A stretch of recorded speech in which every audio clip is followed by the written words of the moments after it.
It was their most famous mission. Their intelligence gathering helped free over 500 prisoners of war.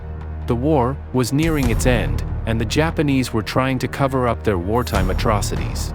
Time was running out to liberate the 513 prisoners of war from the Pangatian prison camp near Cabanatuan City.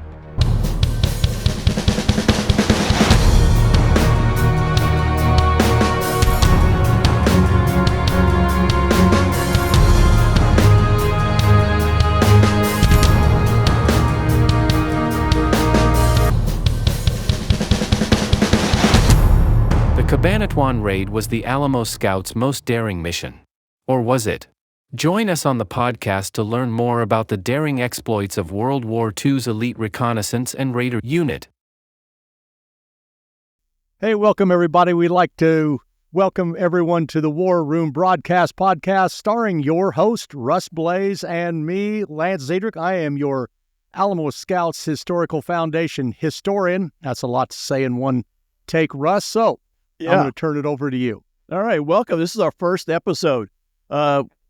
We are the directors of the Alamo Scouts Historical Foundation, and we're going to do our first podcast episode. So we kind of want to start off with, welcoming you to the podcast, kind of inform you what we're about. And go ahead, Lance, go tell us what we're about. All righty. Well, what we're about? Well,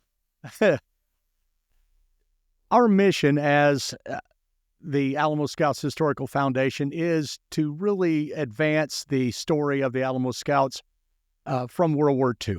So what does that mean? Well, a lot of things. It means creating national level museum exhibits. It means finding lost missions of the Alamo Scouts from World War II. It means informing people about what their role was during World War II and bringing to light kind of the contributions of an unknown unit from that conflict. And they were pretty special. For those of you who don't know about the Alamo Scouts, we've found that they've conducted at least 110 known missions behind enemy lines in World War II without losing a single man killed or captured. I don't think you'll find that type of record in any other unit from World War II or in the U.S. military for that matter. So that's part of our jobs. And we are also a social organization.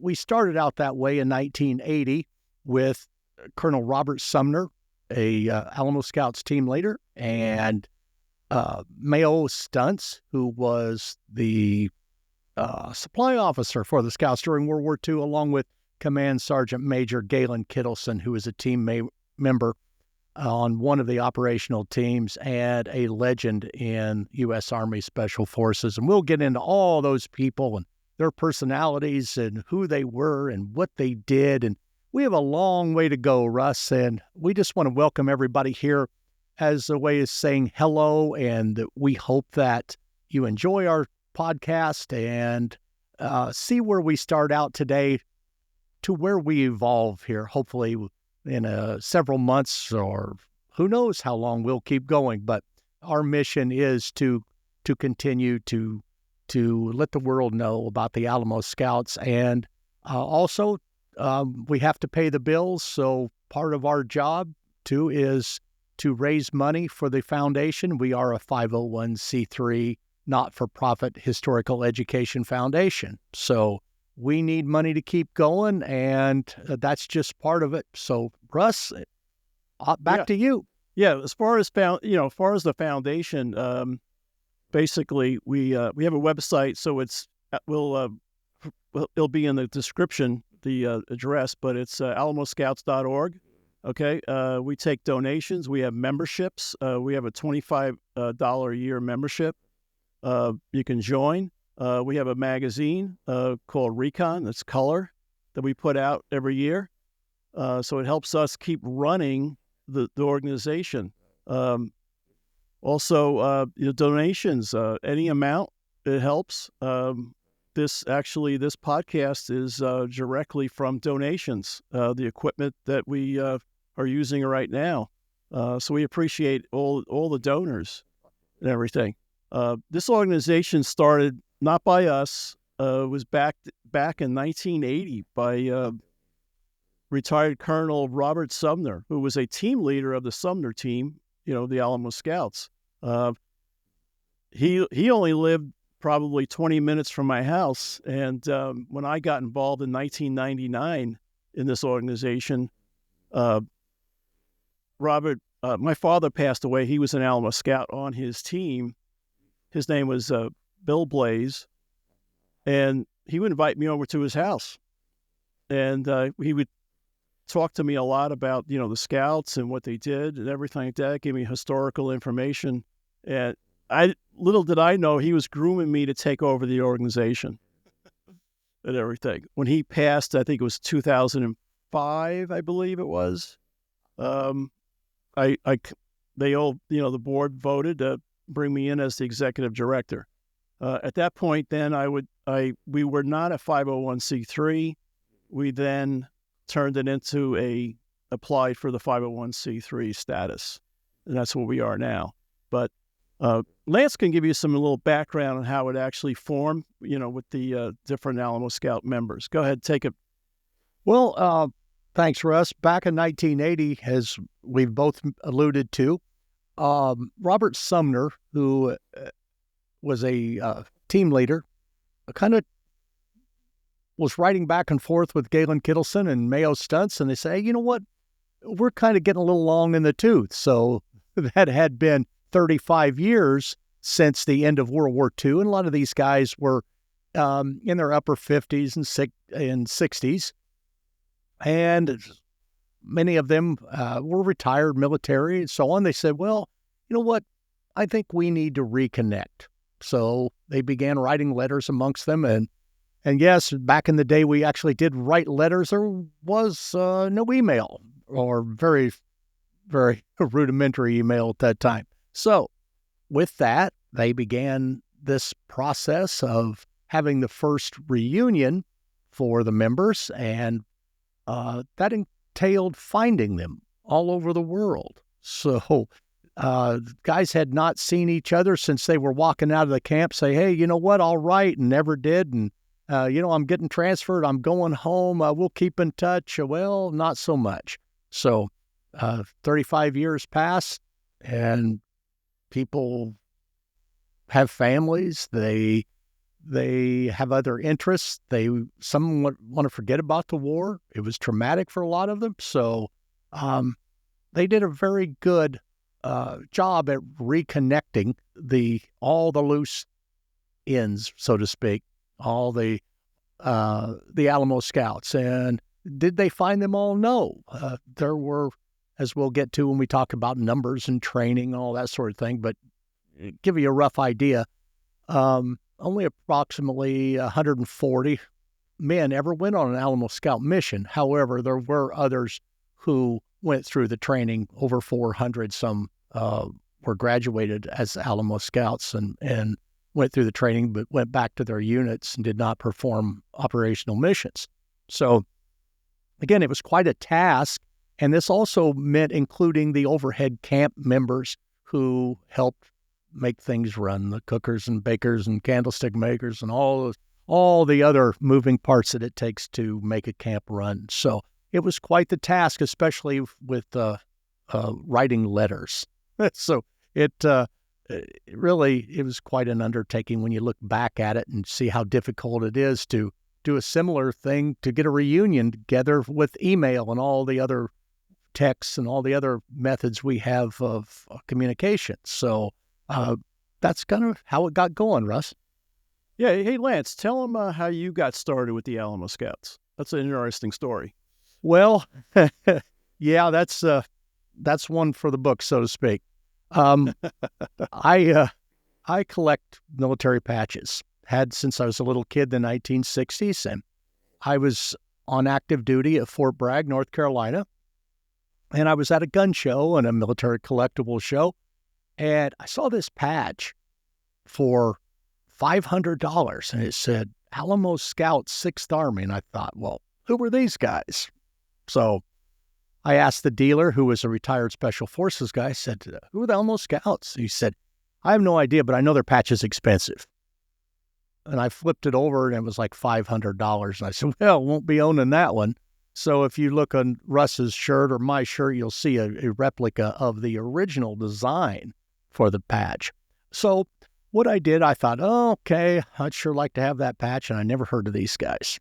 Well, fast forward about 6 months, and I was back in Illinois. I'd completed my tour of duty, and I was in grad school, and I thought, I need some kind of topic for my thesis, and quite frankly, I needed a topic that the professor didn't know a lot about, because I wanted to get that degree and move on for either my PhD or go to law school, and really master's was just kind of a bump on the road for me, because I'd been out of school for so long and I needed to get refreshed.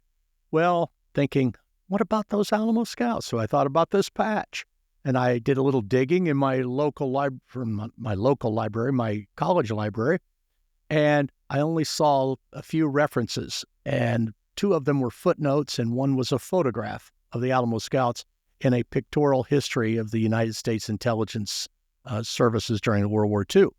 So I thought, hey, I might have something. So I began looking around, and more, nothing. So here's the big one, Russ. I called the chief of military history, and I said, yes, I need to know about the Alamo Scouts. And his quote-unquote direct response was, who? Never heard of them. Hell, this was in 1988, okay? I'm sorry, 1992. 1988 is when I went in the military.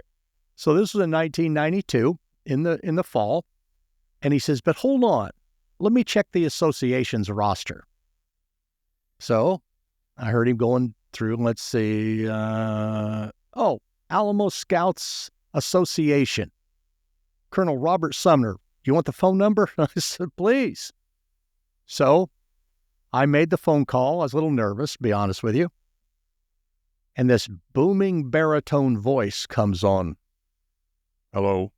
I can't even get that deep. And I was like, and I said, is this Colonel Sumner? It is. And I said, well, my name is Lance, and I'm planning on writing a thesis on the history of the Alamo Scouts. Uh-huh. Awkward.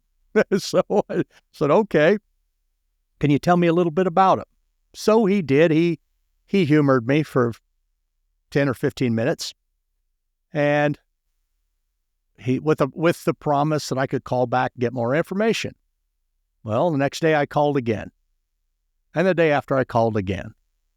And finally, it was getting toward Christmas, and he saw that I was serious, and he said, young man, Merry Christmas. I'm going to send you the roster of our members, which at the time included about 50 to 60 names of Alamo Scouts, family members, miscellaneous friends of the organization. So with that, it was Merry Christmas. I waited for that list, and I got it, and I hit the ground running, Russ. And, back in the day, we didn't have free long distance. It was by the minute. So I began on the phone making recordings of these guys. And, looking back, boy, I wish I had today's plan, where I could just spend endless hours on the phone. We wish we knew back then what we know today. Oh boy! So we can ask the right questions. And that was the same thing with my father growing up. It was like he would only give little indications of what he did as an Alamo Scout. It was really funny was he would give me when I was a kid, we used to play guns. Back then you played guns, we called it, in New York. And he would sew his Alamo Scout patch on my camouflage uniform as I ran around the neighborhood with my friends, shooting each other. Going on secret. Little did we know that the patch was worth, later almost $3,000, and everything. It was getting dirty and scratched, ripped up and everything like that. It's pretty funny. But Well, yeah. that just adds to the provenance of the patch. I mean, Yeah. it got dirty during a mission, for crying out loud, Yeah. Yeah. Which will delve. That's a whole other show, Russ, about the patch. I mean, we'll just have to. We'll have to do a show just on the patch. On the patch. Yeah, there's a lot to it. Well, more than people know, and I want to go back to what Colonel Sumner said to me. He said, with this admonition and warning, when I send you this list, it goes to no one but you. He says, you are to share it with nobody. He said, the patch collectors, they're hot on our trail. Yeah. And again, that was when the patch was about $500. Now you can see an Alamo Scouts patch bringing around $3,500. Yeah. Big difference. So, there are only 440 of those babies made. But I'll tell you what, there's sure a lot of reproductions out there. Well, I sold 3 of them, Mm-hmm. and after my father passed, they were pretty worn out ones. And I remember talking to you about it, and you said, yeah, you probably should get rid of them before they deteriorate completely. They were still in pretty good shape, but yeah, I think I got around $2,500 each for them at that time. And everything. So, but I kept the one he never put on a uniform, which is in pristine shape. And there's pretty good provenance with that too. Proof of where it came from. Exactly. We got pictures. Yeah. And DNA. Yeah. Okay, right. So that's pretty much the story of how I found the Alamo Scouts, Russ. And then, I wrote a thesis on it. And when I defended my thesis, the professor said, we have one question for you. How are you going to get this thing published into a book? And I thought, well, funny that you asked. So I'd been querying publishers because there was nothing out there, which was my original hope when it came to writing this thesis, is that my professors wouldn't know anything about the Scouts and I could get this baby knocked out and move on to either law school or to get my PhD. Neither of which I did. I got this whole Scout thing kind of derailed me a little bit on a good note. So eventually, that was in 92 or 93 when I completed, and I spent the next 2 years kind of rewriting my thesis into a popular book, which came out in 1995, called Silent Warriors of World War II, The Alamo Scouts Behind Japanese Lines, as published by Pathfinder Publishing of California. And Gene Wheeler was the publisher, a very fine man and a World War II bomber pilot. So he took interest in the book, along with, we had Naval Institute Press, and several other royalty publishers looked at it, and they picked it up. And in early 1995, the book was released, and it was the first published history of the Alamo Scouts, and really kind of, set me on the path of joining this Alamo Scout family. And it's just a wonderful, wonderful event in my life, and I've met so many people through them, and it's just for me, it's been a feel-good story for over 30 years now. Yeah, I remember when you called my father to interview him for the book. It's like, who's this guy? This guy Lance. So my father. I think I got a lot of that. Yeah, you probably got a lot of that. And he's going on and on. He's telling Lance things that my father never told me, which was like, what? Interesting and everything. Well, so, and Russ, again, this is our first podcast, and we're kind of setting the table for some of the things that we're going to get into.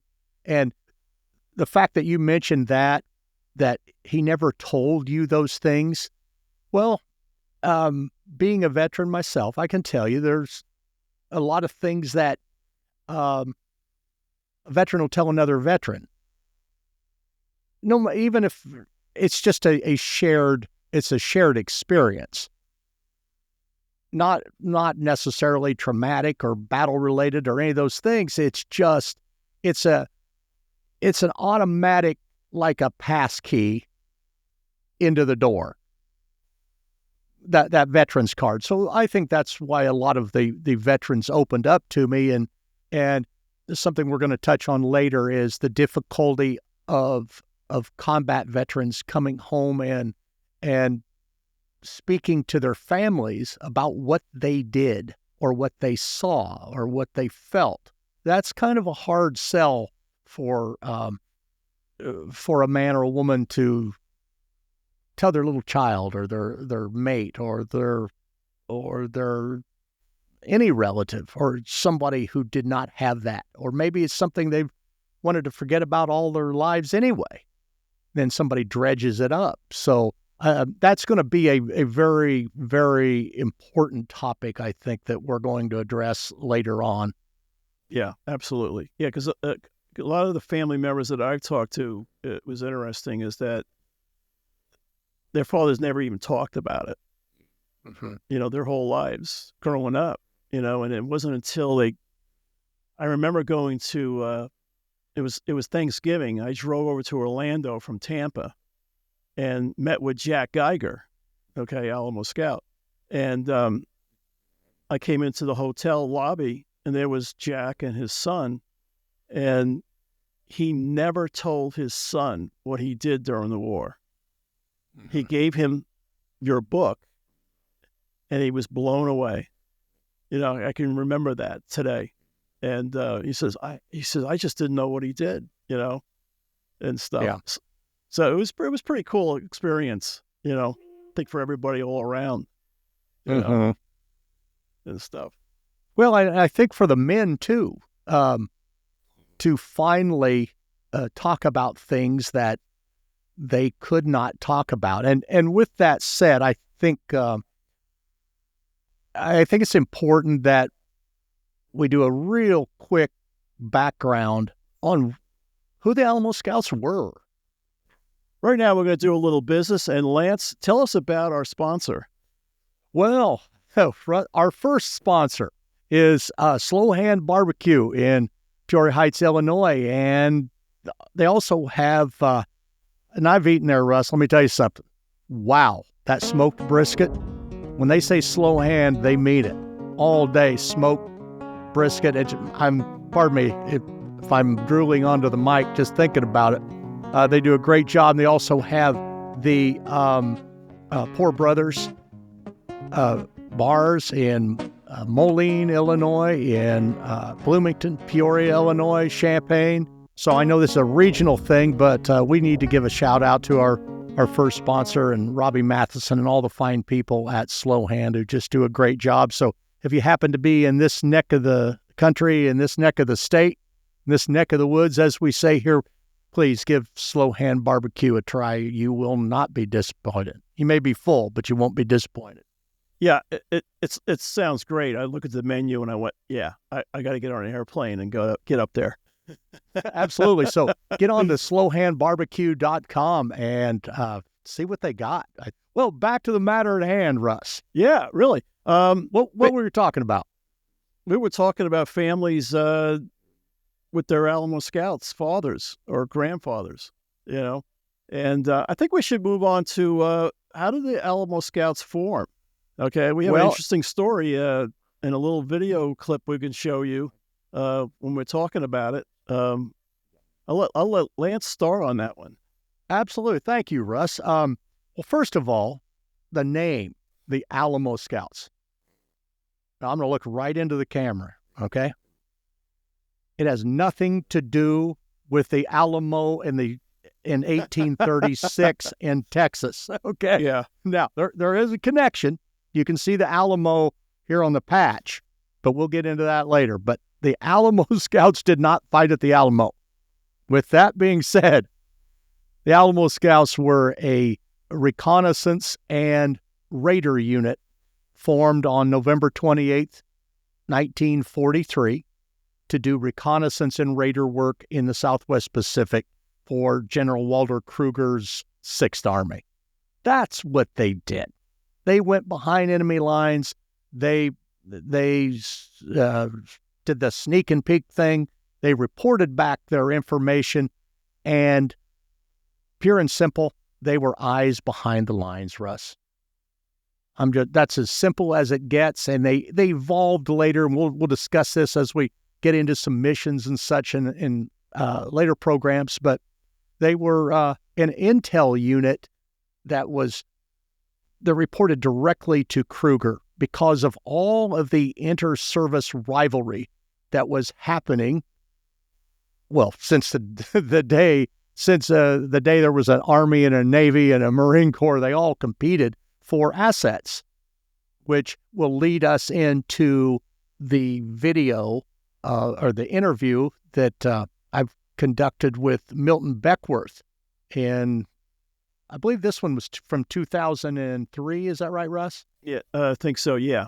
Mm-hmm. Okay, I'd done a number of interviews with Milton Beckworth, who was a member of an amphibious scout unit that did some reconnaissance on Gazmata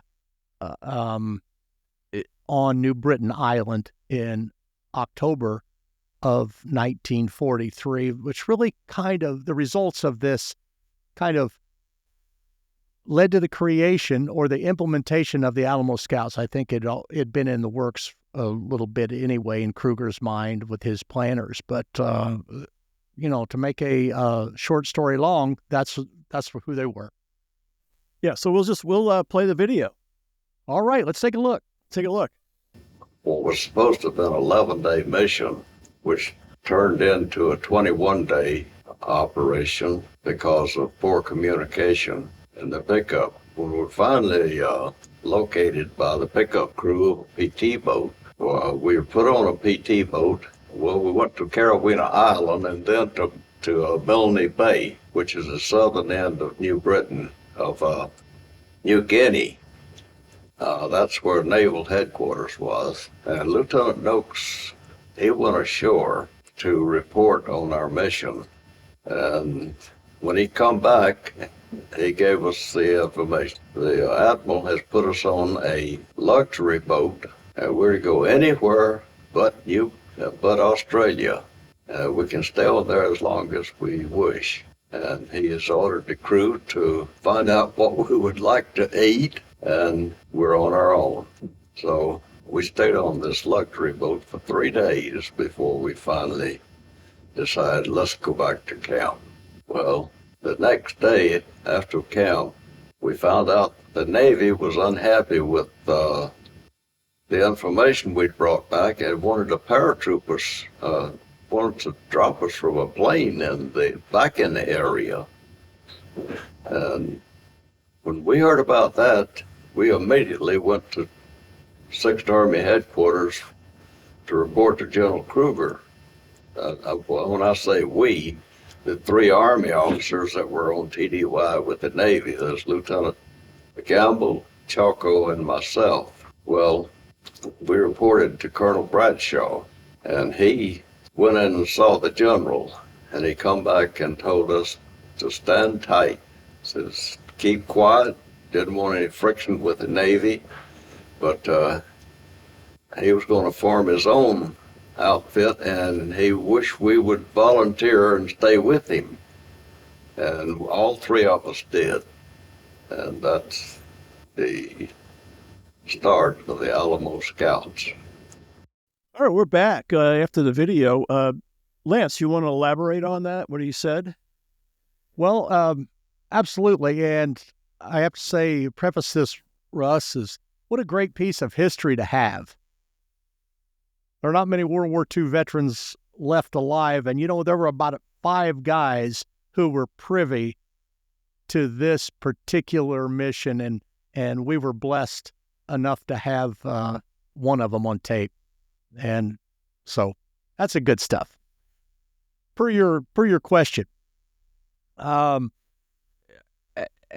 viewers saw and listened to, Milton Beckworth was an Army guy attached to the Navy.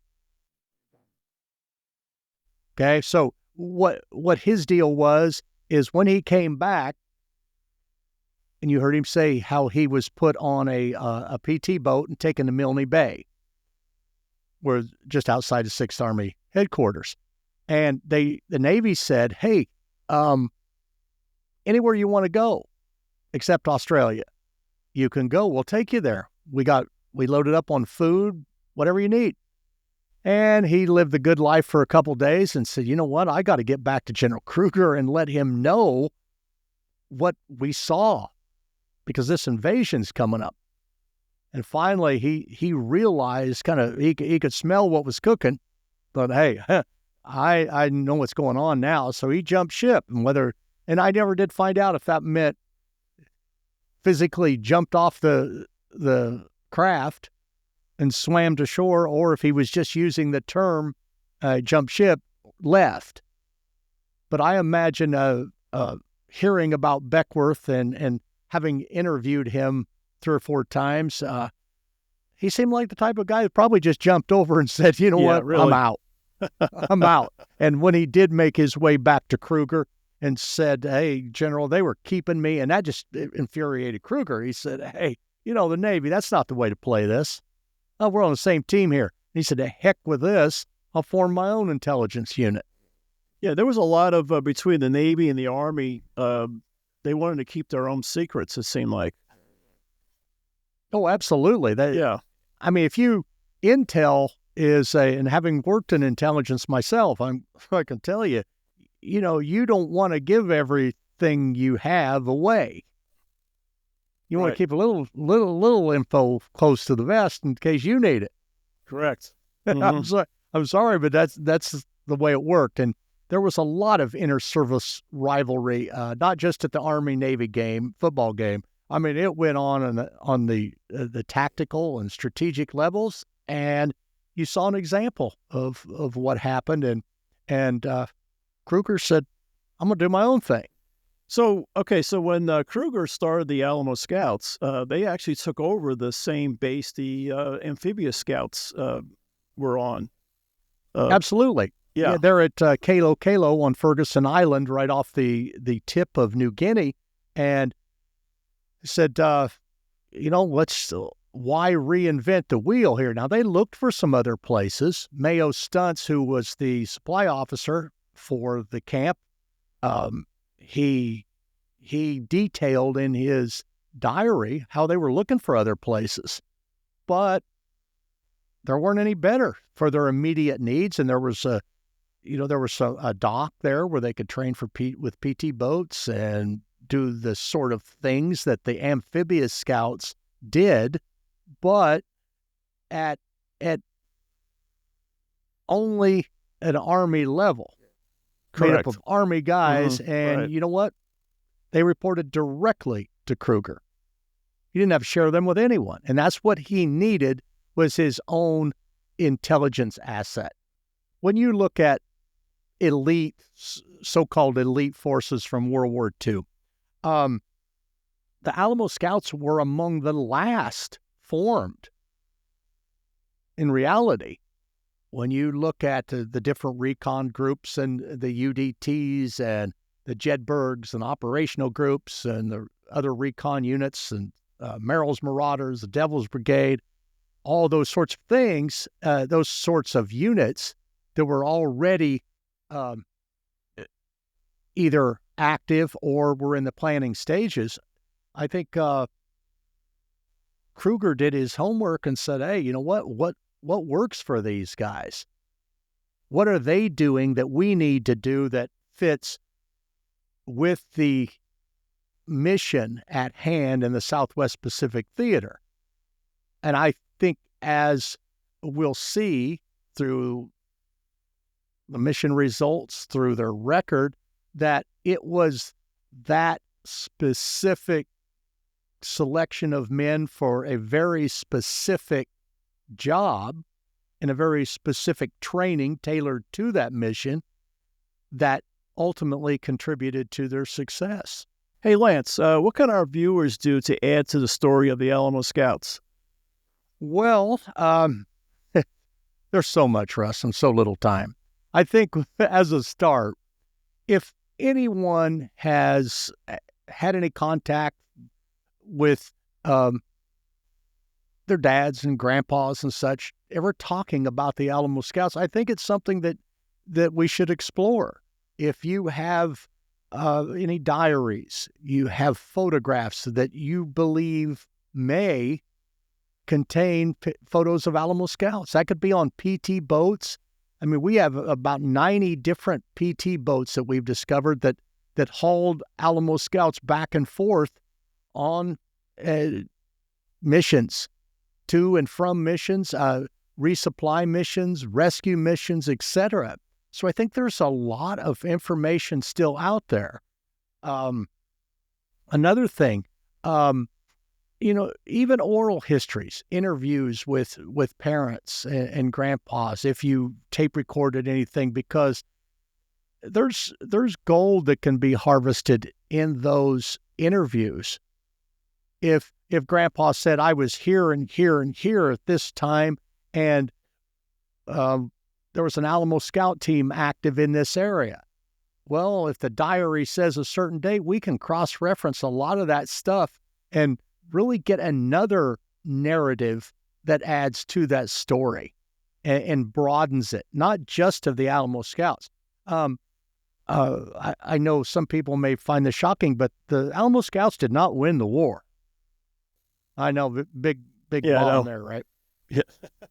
And we're not trying to say they did, but they did their part, as everyone did. They had a very special part. And I think for our purposes here, our mission is to make sure people know what this part was. Other units did their part, some magnificently and on a large scale.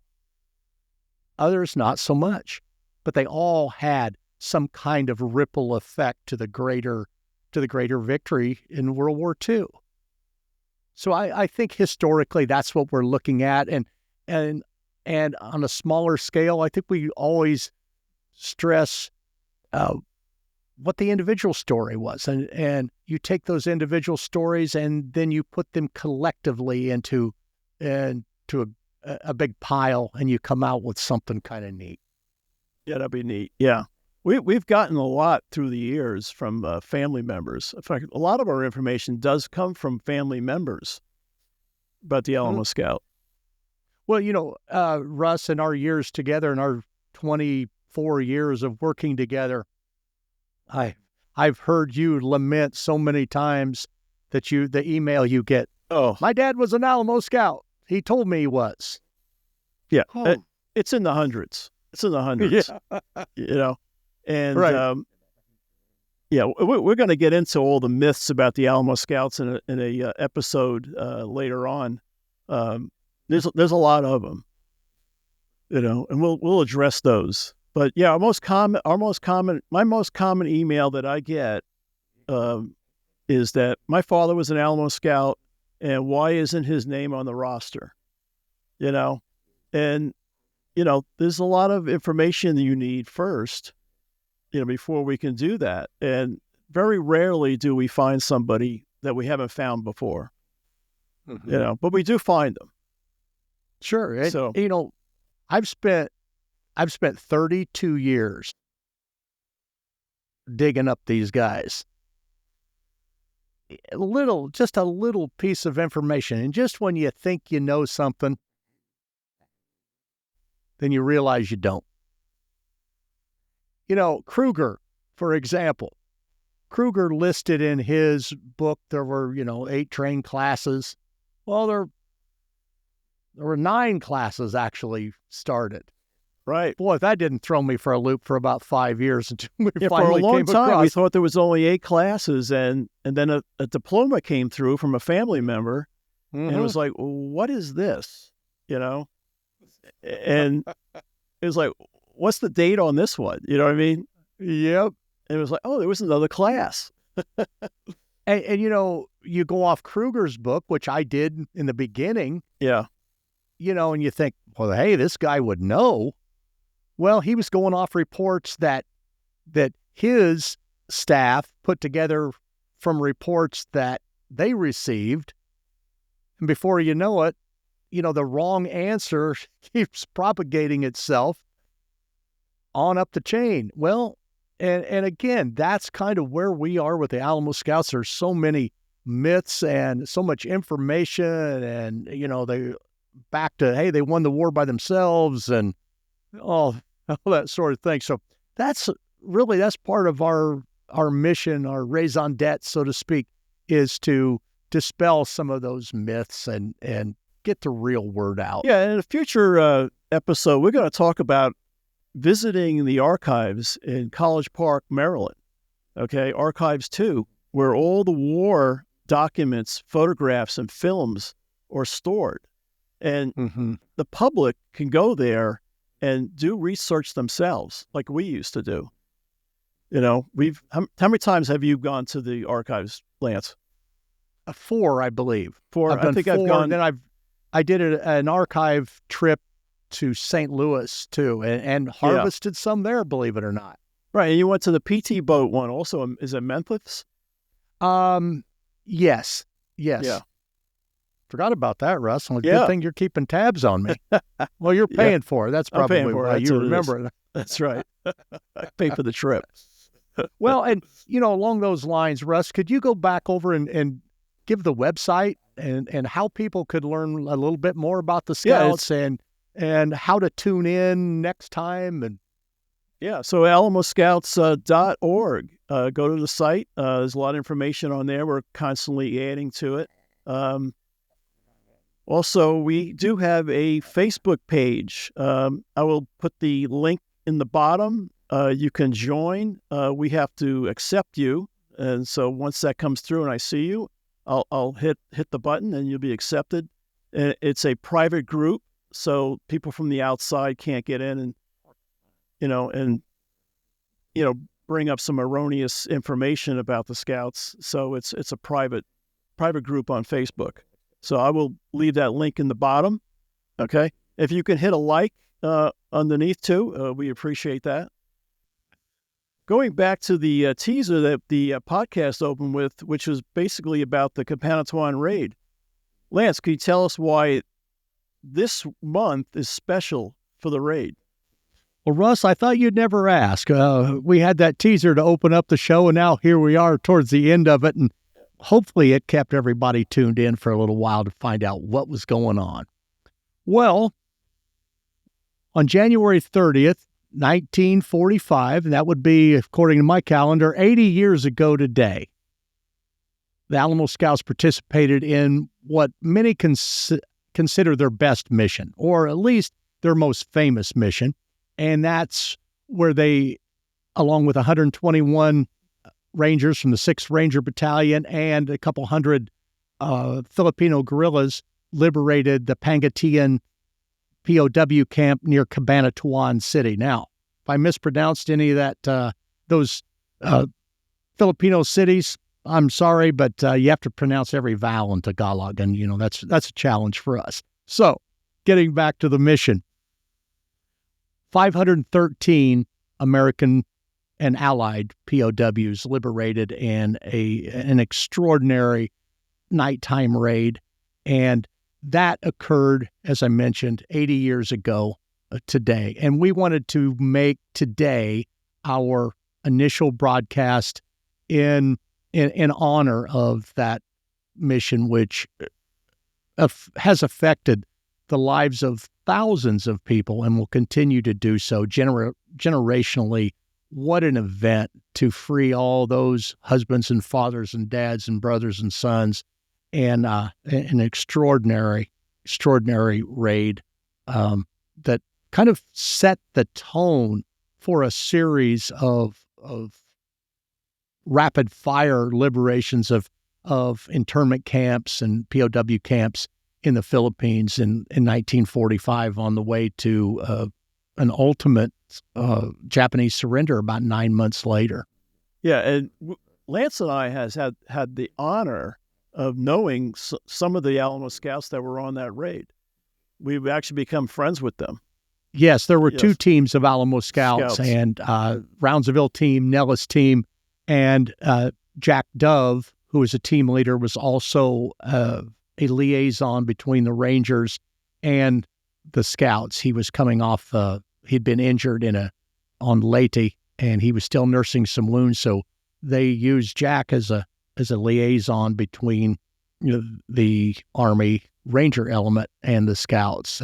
And that mission itself deserves an entire show, but we wanted to let our viewers know this is why we chose today as the air date, because of the famous Cabanatuan raid and the rescue of so many Americans, and just a wonderful event of, if you can pull a wonderful event out of wartime.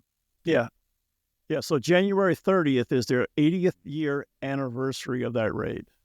Absolutely. And time just keeps on going by. And unfortunately, Russ, as you know, we're all out of Alamo Scouts, but the mission reports are there, and the survivors, families are still around, and they're still hungry for more details. And many of them, or most of them, wouldn't be here if it were not for the Alamo Scouts and the Rangers and the Filipino guerrillas on that Cabanatuan raid. So it's just a special day in the Scouts' history, and for us being our first broadcast. Yeah, so future episode, we're going to be talking about the raid in pretty much depth. We have a lot to say about it. So, sounds like a plan. Sounds like a plan. All right. Yeah, we want to thank all the viewers, tuning in to the WRB podcast. Thank you for coming, and please return. We're going to be coming out with new podcasts. Just check in with us, okay? And we want to thank you, and thank you for listening. And please, one other thing, Russ, if anyone has any questions, please. Absolutely, leave questions below, and we'll answer them in the next episode. Absolutely. We want to answer your questions and make this an interactive experience. And, we welcome any questions, no hate mail, please, or no AI. Exactly. All right. Thank you, guys. All right. Great thank seeing you. All right. Bye.